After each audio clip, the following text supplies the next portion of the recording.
ચલો આજે વાત કરીએ પ્રેગ્નન્સીના સેકન્ડ ટ્રાઇમેસ્ટર એટલે કે ચોથો, પાંચમો અને છઠ્ઠા મહિના વિશે. નમસ્તે એવરીવન, હું છું ધાર્મી અને અમારી સેકન્ડ પ્રેગ્નન્સીનો છઠ્ઠો મહિનો ચાલી રહ્યો છે. મારી જેમ તમે પણ તમારી પ્રેગ્નન્સીમાં જરૂરથી સાંભળ્યું હશે કે વચ્ચેના 3 મહિના હેન્ડલ કરવા તો બહુ સહેલા છે અને આજકાલ તો નવું આવ્યું છે કે લોકો સેકન્ડ ટ્રાઇમેસ્ટરમાં બેબી મૂનના નામે ફરવા પણ નીકળી જાય છે. પણ મારું આ વિશે માનવાનું થોડું અલગ છે. ગમે તેટલી નોર્મલ પ્રેગ્નન્સી હોય, ભલે કોઈ પણ જાતના કોમ્પ્લિકેશન્સ ના હોય, તો પણ ફરવા જઈએ એટલે બહારનું ખાવા પીવાનું વધી જાય, સારું અને હેલ્ધી ડાયટ ફોલો કરવું મુશ્કેલ બની જાય અને ફ્રેશ થવા ગયા હોય તો એક ટેન્શન માઇન્ડમાં હંમેશા રહે જ કે સેફલી ઘરે પહોંચી જઈએ તો સારું. તો પછી ફરવા જવું જ શું કામ છે? ખબર નહીં, મને તો એ અંદરથી જ રિસ્કી લાગે. તમને શું લાગે છે? તમારા વચ્ચેના 3 મહિના શું બહુ જ ઇઝીલી નીકળી ગયેલા અને ફરવા જવાનું રિસ્ક તમે લઈ શકો કે નહીં એ કમેન્ટમાં જરૂરથી જણાવજો.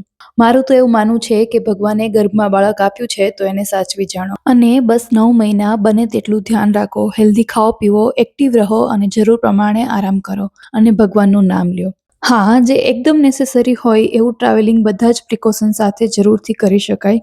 મેં પણ ફર્સ્ટ પ્રેગ્નન્સીમાં અમદાવાદથી હૈદરાબાદની લાંબી ટ્રેન જર્ની કરેલી, પણ એ જરૂરી હતું કારણ કે અમે અહીંયા શિફ્ટ થઈ રહ્યા હતા. તો આવું જરૂરી હોય એ તો કરવું જ પડે. આ વખતે પણ હું ડિલિવરી માટે ગુજરાત જઈશ તો ત્યારે પણ ટ્રાવેલિંગ થશે, પણ જ્યાં સુધી ઘરે પહોંચીને બીજા દિવસે ડોક્ટરને નહીં દેખાડી દઉં ત્યાં સુધી મનને શાંતિ નહીં મળે. તો ચલો આજ માટે આટલું જ. હવે કાલે મળીશું. Bye bye.